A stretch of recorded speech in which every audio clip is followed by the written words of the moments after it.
तो सबसे पहले तो ये बताइएगा कि सनराइज क्या चीज़ है, कैसे काम करती है, कैसी सर्विसेज प्रोवाइड करती है। ये देखें, सनराइज जो है ना, ये एक चाइना की स्टॉक लिस्टेड कंपनी है, शंघाई स्टॉक लिस्टेड कंपनी है। ये बेसिकली स्मार्ट मैन्युफैक्चरिंग एक्सपर्ट है। कि मतलब हमने पाकिस्तान में दो साल पहले ऑपरेशन लॉन्च किए हैं।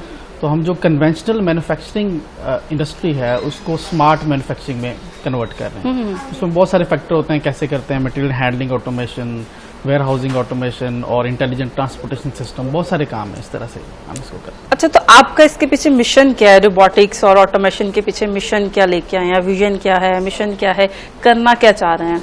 इसमें देखें, जो स्पेशली अगर पाकिस्तान की मार्केट की बात करें तो पाकिस्तान का जो टेक्सटाइल का स्पेसिफिकली बात करें तो ये जो मैन्युफैक्चरिंग है ना, सारी बड़ी कन्वेंशनल है। लाइक हम बड़े पुराने तरीके से, आज से जो 40 साल पहले हम काम कर रहे थे वही आज कर रहे हैं। तो आजकल जो हमें कंपटीशन में अगर हम बात करें तो चाइना है, वियतनाम है, कंबोडिया है, उसके बाद इंडिया है। वो आजकल ऑटोमेशन में बहुत आगे पहुंच गए, जबकि हम वही कन्वेंशनल मेथड से काम कर रहे हैं। तो हमें ऑटोमेशन की इसलिए ज़रूरत है क्योंकि हमें बहुत सारा ड्रेन हो रहा है मार्केट में हमारा। मतलब हम जब मैन्युफैक्चरिंग कर रहे होते हैं, बहुत सारी इंटेंसिव लेबर और हम लीन नहीं है, हमारी टाइमलाइन मीट नहीं होती।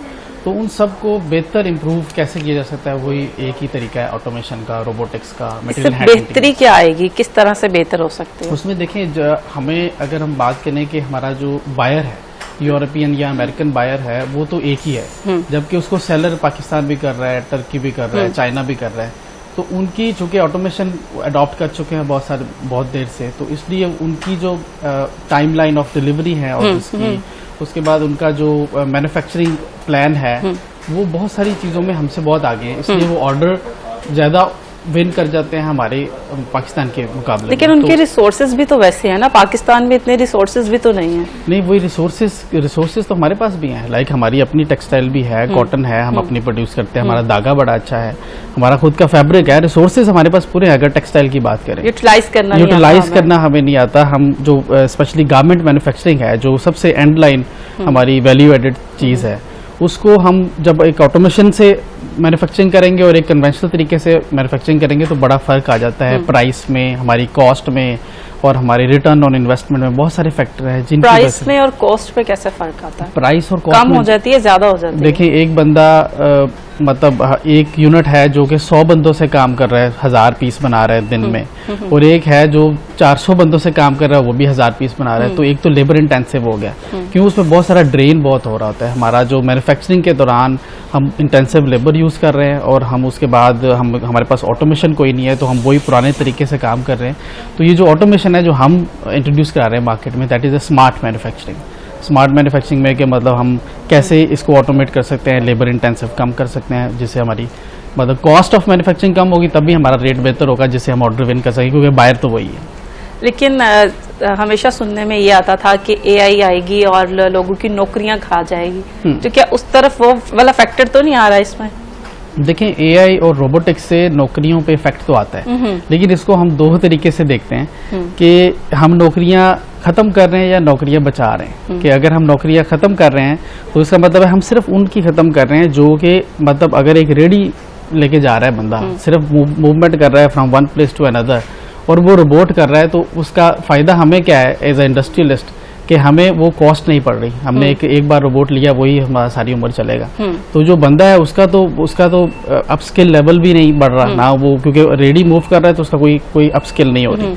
और दूसरा ये कि हमें तो वो कॉस्ट कर रहा है, अभी हमारी भी लेबर बढ़ रही है और सारा कुछ है, तो उसका इतना इम्पैक्ट नहीं आ रहा।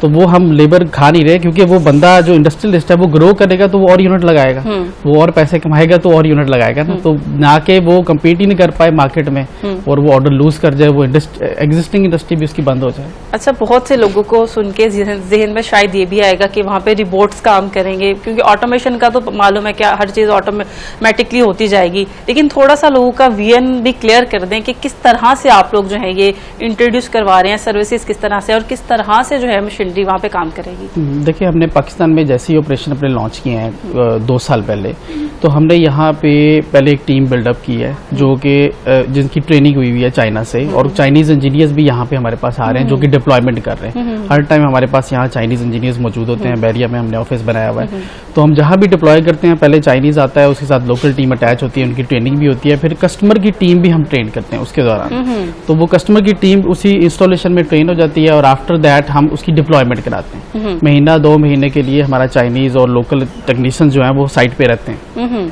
कि उसकी आउटपुट जो है उसको ऑप्टिमम लेवल पे हम लेके जाएं। उसके बाद जाके वो फिर हम डिप्लॉय करके उसको हैंड ओवर करते हैं, तो उससे फिर ऑटोमेटिकली, और फिर आफ्टर सेल सर्विस के लिए वी हैव अनदर टीम कि अगर कोई ट्रबल शूटिंग आती है तो वी आर ऑनलाइन अवेलेबल 24/7, और अगर कोई फिजिकली भी जाना पड़ता है तो वी हैव